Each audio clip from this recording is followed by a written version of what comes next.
আসসালামু আলাইকুম ওয়া রাহমাতুল্লাহি ওয়া বারাকাতুহু। সুপ্রিয় দর্শক, কেমন আছেন সবাই? আশা করি আপনারা ভালো আছেন। স্ক্রিনের মধ্যে আমি যে ভিডিওটা আপনাদেরকে দেখাবো, সেই ভিডিও নিয়ে আজকে আমার আর কোনো কথা না। শিরকির একটা ভিডিও মানুষের সামনে প্রচার করে মানুষকে সতর্ক করেছেন, সেজন্য আল্লাহ সুবহানাহু ওয়া তাআলা ওনাকে উত্তম প্রতিদান দান করুক, আমরা দোয়া করি, আল্লাহুম্মা আমিন। তবে ওনার একটা সত্য প্রকাশ করতে গিয়ে ভিতরে একটা ভুল ইনফরমেশন দিয়েছেন। ওই ভুল ইনফরমেশনটা সম্পর্কে আমি আপনাদেরকে একটু সতর্ক করে দিব এবং জানিয়ে দিব, এজন্যই আজকের এই ছোট ভিডিওটা। তো চলুন ওনার ভিডিওটা আলোচনাটা শুনি এবং দেখি সেখানে শিরকি কাজগুলি কিভাবে হচ্ছে, সে ব্যাপারে আপনার এখান থেকে শিক্ষা নিয়ে নিয়েন। আমি এই ব্যাপারে কিছু বলবো না, আমি শুধু ওনার কথাটার একটা জবাব দিব, সঠিক ইনফরমেশনটা।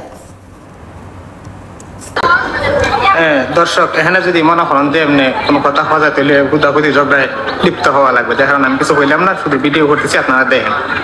এই যে দেখেন, মাজারে সেজদা দেওয়া হচ্ছে, প্লিজ দেখেন, প্লিজ প্লিজ প্লিজ। দর্শক, ইমাম হুসাইন রাদিয়াল্লাহু তাআলা আনহুর মাজার হচ্ছে সৌদি আরব। এরা এই বিষয়টাই আমি আপনাদেরকে পরিষ্কার করার জন্য, কোন বিষয়টা জানেন?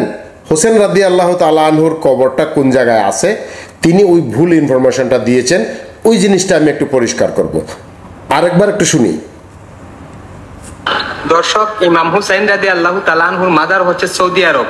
এরা ইমাম হুসাইন রাদিয়াল্লাহু তাআলা আনহুর মাজার বাংলাদেশে বানাইয়া সেজদা দিচ্ছে, নাউজুবিল্লাহ।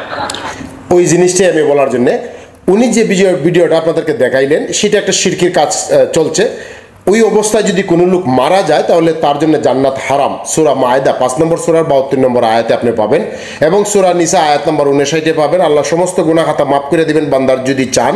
তবে যিনি শিরিক অবস্থায় মারা গেছেন, তার ইমানে আমলে শিরিক আছে, সে কোনো দিন মাপ পাবে না। মহান রাব্বুল আলামিন রাসূল সাল্লাল্লাহু আলাইহি সাল্লামকে তার জন্য সুপারিশও গ্রহণ করবেন না, তাকে দেখাইবেনই না। যারা শিরিক করবে তাদেরকে আলাদা করিয়া আল্লাহ সুবহানাহু ওয়া তাআলা রেখে দিবেন, তাদের জন্য জান্নাত হারাম, এখানে আর কারো সুপারিশ চলবে না। তবে উনি যে কথাটা বলছিলেন সেটা হচ্ছে, হোসেন রাদিয়াল্লাহু তাআলা আনহুর কবর আসলে সৌদিতে না, সৌদিতে হচ্ছেন ফাতেমা রাদিয়াল্লাহু তাআলা আনহা আর হাসান রাদিয়াল্লাহু তাআলা আনহু। কোথায়? সৌদিতে, মদিনায়, বাকি কবরস্থানে। তাহলে হোসেন রাদিয়াল্লাহু আনহু কোথায়? হোসেন রাদিয়াল্লাহু আনহুর কবর হচ্ছে ইরাকে। ওনার দেহটা আছে ইরাকে, আর ওনার মস্তকটা আছে মিশরে। হোসেন রাদিয়াল্লাহু তাআলা আনহুর দেহ আছে ইরাকে আর মস্তক আছে মিশরে। তাই ওনার এই ভুল ইনফরমেশনটা আমি আপনাদেরকে সঠিক করে দিলাম। আর ওনার যে ভিডিওটা করলেন সেটা ঠিক আছে, সেটা সম্পর্কে আমার কোনো আর মন্তব্য নাই।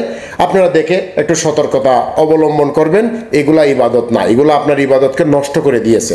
অর্থাৎ আল্লাহ সুবহানাহু ওয়া তাআলা বলছেন সূরা জুমারে, যদি কেউ শিরিক করে তাহলে তার পিছনে যত নেকি কাজ আছিল, ভালো কাজ আছিল, সব মুছে ধুয়ে পিলে জিরো করে দিবেন। তাই আমরা আজকে এখান থেকে জানলাম যে শিরিকের ভয়াবহতা। এবং হোসেন রাদিয়াল্লাহু তাআলা আনহুর কবর আছে কোথায়?